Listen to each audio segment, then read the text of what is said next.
You have seen the declines continue, especially in case of the base metal space. Remember, we have seen a fourth day of decline coming in for that area. The Chinese participation, though, is back into the market, but hasn't seen any buying come back here. Same is the case with the precious metals as well. We have seen very sharp declines into that one in the previous 1 week. Some opportunity buying, bargain buying is what you are seeing in the European markets right now. So 0.25% up right now for the gold prices, and the MCX, of course, mirroring those kind of gains. Let's get in then. Sushil Sinha, he's country head Karvy Comtrade, and he joins us live on the show. Sushil, hi, welcome. Let's start with the precious metal space, especially gold first, and the kind of declines that we have seen. What are you targeting in the Indian markets now? Yeah, we have seen there has not been any major news or cues coming out from the market, particularly from the European Union and even from US. Therefore, a downward direction we have seen in the market. We further see that in the evening session also market is likely to go down further. So maybe 100 to 150 rupees downward direction may be there. However, one data is there awaited from European Union zone that can give a little bit pull up. So from there selling can be done. So selling for gold, particularly 30,000 to 32 to 40 range can be good strategy. Sushil, how would you be looking at the silver prices now? Because we've seen considerable declines into that one from the kind of gains that we saw from the month of Jan. The February really has given up those kind of gains. $30 an ounce is how that one is meandering around at these current levels. How much of a further decline are you expecting?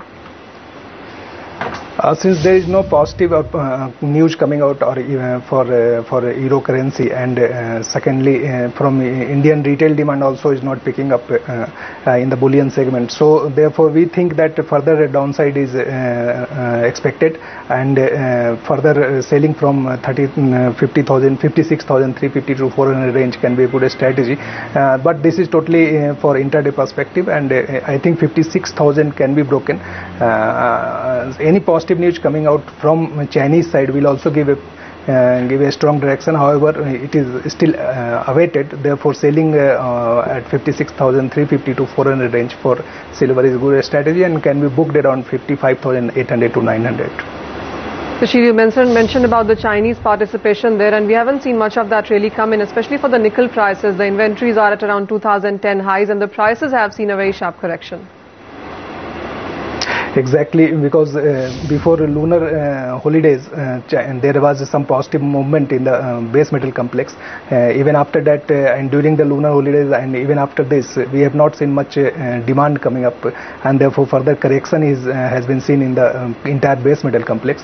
Particularly nickel has been a good selling, and since last 2 days it has fallen by 20-25 rupees. Further downside is expected and can be sold around 970 to 75 range for the target of 940, 945. And a stop loss can be around 990 to 1000.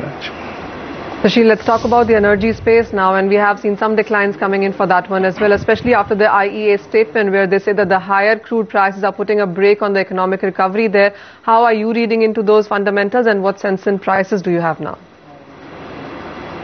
Yeah, we have seen that WTI and Brent spread has been quite wide and and Brent has been, that is historically basically, it has gone to around $23. So my strategy would be to sell WTI while buy Brent. Further gap is expected to widen.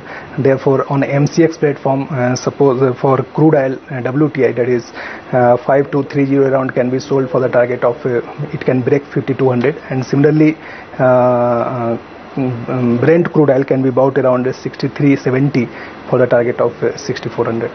We've got N. Prasad, CEO of Safe Trade Advisors, joining us now on this show. Mr. Prasad, hi, afternoon. Thanks very much for being with us. Let's start off by getting your view on gold and what's the trade here. Sell MCX gold around 30,170 with a stop loss of 30,250 for a targets of 30,010 and 30,020.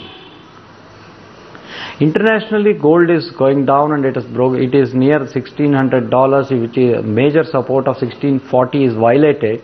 Now it looks it is all set for $1,540 target, which I have been watching on your channel for quite some time.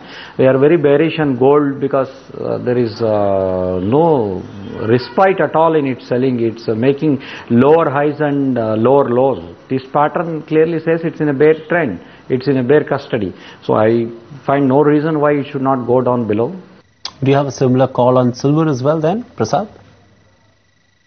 Silver also is following the trend. Sell silver around 56,500 with a stop loss of 57,000 for a targets of 55,800 to 55,900. Internationally also silver has broken $30 mark. Now it is up to $27 or $28. It may gain the momentum of the fall in the coming week. The silver is also on the weaker note. Let's get in Vandana Bharti from SMC, and she joins us live on the show. Vandana, hi, welcome. Let's start with gold first, and the kind of sharp declines that we have seen. Do you see further declines, especially coming in for the Indian markets? Yeah, Manisha, I'm expecting more fall in the prices of gold as well as in silver, because dollar index is a major trigger for this market right now, and even imports, they are going down, and these two factors may lead some more selling pressure in this counter. So yes, $1,600 is a very good support in international market.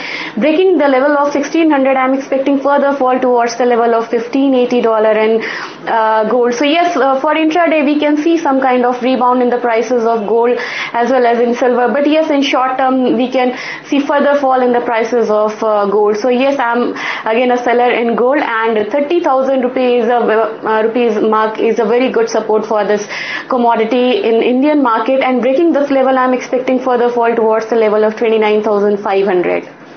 Vandana, also how would you look at the crude prices, because while we are holding $95 on the lower side, the upside really has been difficult to break.